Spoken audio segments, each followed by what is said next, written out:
To Kisumu now, where the funeral of 5 people killed in recent skirmishes in Nyakach turned into high drama involving anti-riot police. Nyakach MP Aduma Owuor, who had vowed to conduct the ceremony at Kisumu's Jomo Kenyatta sports ground, had to engage in a cat-and-mouse game with the police to pull off the event.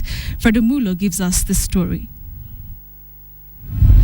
Kisumu's police chiefs deployed officers around the Jomo Kenyatta sports ground ostensibly to prevent any gathering that could attract terrorists. The move came as the controversial Nyakach MP, who has repeatedly accused the police of collusion in the chaos in his constituency, was trying to hold the final rites for the violence victims. Despite all the preparations, they were forced to use Nyanza General Hospital mortuary grounds for the ceremony. These are signs of a failing state.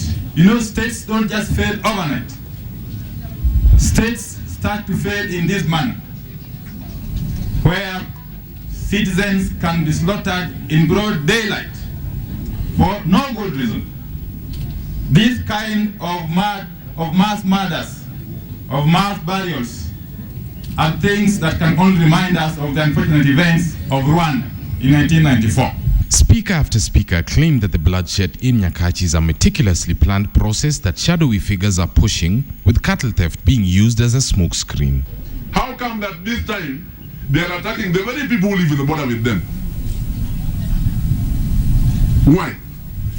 Could it be because somebody thinks that Nyakach can be pushed further up so that oil, if discovered around there, can now be remained in Rift Valley? The boundaries between communities will remain the way they have been all along.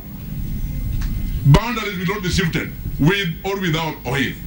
And in a rare concurrence with Jubilee leaders, Kisumu Senator Professor Anyang' Nyong'o called for an amendment to the Constitution to give counties more powers to defend themselves against insecurity. The county government is completely dependent on the national government when it comes to issues of security, which is a contradiction in the very spirit of the Constitution. So my fellow parliamentarians, this is one thing that must be reviewed and amended in this Constitution. Once the ceremonies were concluded, the cortege that was to conduct a procession around Kisumu city ran into problems when police blocked their path, or so we thought. Decoy hearses were deployed to keep the police busy as the main convoy converged elsewhere, leaving the security agents bewildered. The convoy snaked its way around the city, spreading the somberness that has gripped Nyakach ever since Aduma's parents were mysteriously murdered last year. Weeks after the vicious attacks that rekindled memories of the 1992 ethnic clashes, the security apparatus has made no arrests, raising the question, is there a hidden hand keen on stoking hatred between the border communities? From Kisumu City, I am Fredo.